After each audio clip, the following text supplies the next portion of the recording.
Hey everybody, welcome back to the COVID Cocktail Club. We hope you missed us yesterday. If you did celebrate Passover and had a Seder, we hope that it was meaningful and nice, whatever that means right now. Today, we are going to jump back into cocktails and make mojitos or a version of a mojito.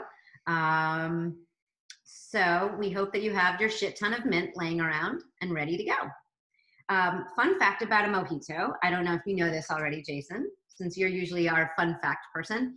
Mojitos got popular apparently back in 2002 is when they regained popularity again and this was strange, I didn't know this, when James Bond ordered one in Die Another Day. Did you know that? I did not know that. Did not. I always think of him as ordering martinis, but apparently Pierce Brosnan drinks mojitos. So if it's good enough for him, it's good enough for us. Interesting. I did not know that. Yeah, me neither. That's my research for the day. Yeah. I'm going to make my mojito very classically and just the standard way.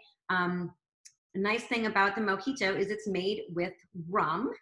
I don't think we've made anything with rum yet, actually. It's not generally one of my favorite spirits, so I don't veer that way. But cool thing about rum is it's distilled from sugarcane. Therefore, it is inherently kosher for Passover. So for those of you who are keeping kosher, for as long as that lasts this week, this can be your go-to drink and you can feel totally okay about it. Jason, you are making a version? I am. I'm doing, let's call it a cousin. It's sort of a marriage of a mojito and a gin gimlet. So I'm using gin as my base spirit. But otherwise, it's very similar. It's got the same core ingredients: lime, fresh mint, and sugar in the form of simple syrup. So quite similar, but just one riff would being the gin. So cool. Also, yours is going to be up, I think, and mine will be. Yeah, you're doing a Collins glass. Yeah, I'm going to do mine in a Collins glass. So if you want a nice sipper, the mojito is the way to go. But if you like them, up in a coupe, then go with the Southside. Yeah. The nice thing about them is they're very, very similar in terms of their ratios and their ingredients. We're just going to swap out the main spirit, rum or gin, so go whichever way you want. And again, like we keep saying with the rules, no rules. If you want it sweeter, you can add more syrup. If you want it less sweet, you can add less syrup. But at its heart, both of these are main spirit, rum or gin, syrup, lime juice, and mint. Yeah. That's it. So one thing I want to add, I feel like a lot of people drink, the brown, as you like to call it. A lot of people drink tequila and some mezcal, and a lot of people drink vodka. But rum and gin tend to be sort of, maybe gin less so these days, but rum and gin are probably the two outliers compared to the others. And what's nice about this drink is you can take a drink, and to Rice's point, have all the same core ingredients, but just doing the riff with the rum and the gin gives you, a chance to really taste the actual, the difference in the spirit. Whereas with vodka, as we said, with a mule, you're going to taste everything but the vodka. In this case, you're actually going to taste the gin or taste the rum, and it's a good way to sort of experiment. Cool. Okay, so let's make. Okay, so this cocktail uses citrus and syrup. So we are going to shake it, not stir it. So get out your shaker tin. We're going to start with 2 ounces of your base spirit. So for me, that is going to be this Plantation 3-Star rum. And for Jason, it's going to be gin. 3/4 lime juice. And I've got a lavender simple syrup laying around that I had made. So I'm going to use that just for funsies. So 3/4 simple syrup. I'm a little boring on this one. This is just actually an agave syrup. You know what? We should have muddled the mint in there first. Yeah, just thinking about that. It's okay. Again, no rules. Preferred to muddle early, but if not, we're certainly not going to start over. It's still going to taste yummy, so add the mint. But just remember, start with it first if you can. Yeah, muddle it in there with the syrup first, if you remember and aren't in a rush to get it going. Okay, so for mine, I'm going to use a healthy amount of mint. I'm just going to use like 8 leaves to get it really good and minty.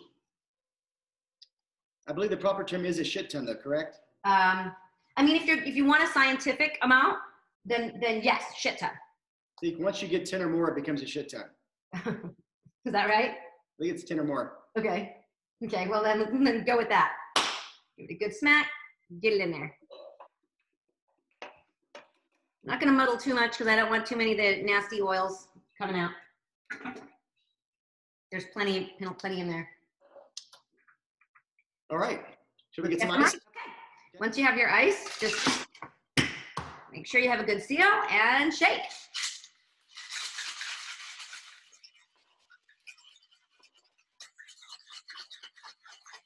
Oh, you're still going.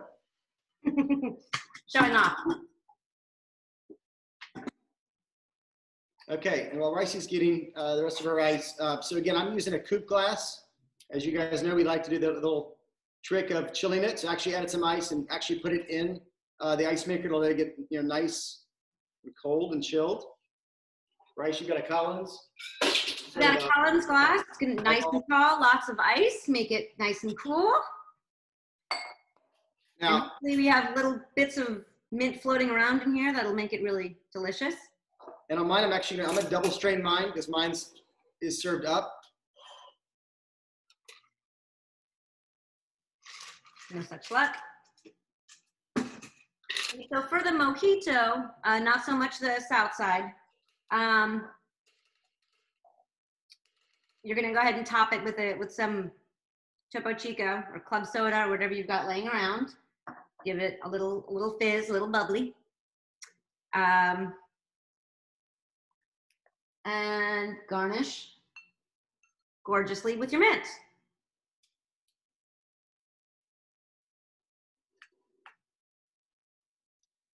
One ingredient we did not mention that if depending on where you research your recipes, you may find is to add bitters to either one. So whether it's Angostura, I saw a recipe that called for orange bitters. There's all kinds of of these small batch bitters that are out there like rosemary and fig and all different flavors you can play with. So we didn't add any today, but if you noticed up here, I had this up here because it is in some of the original recipes.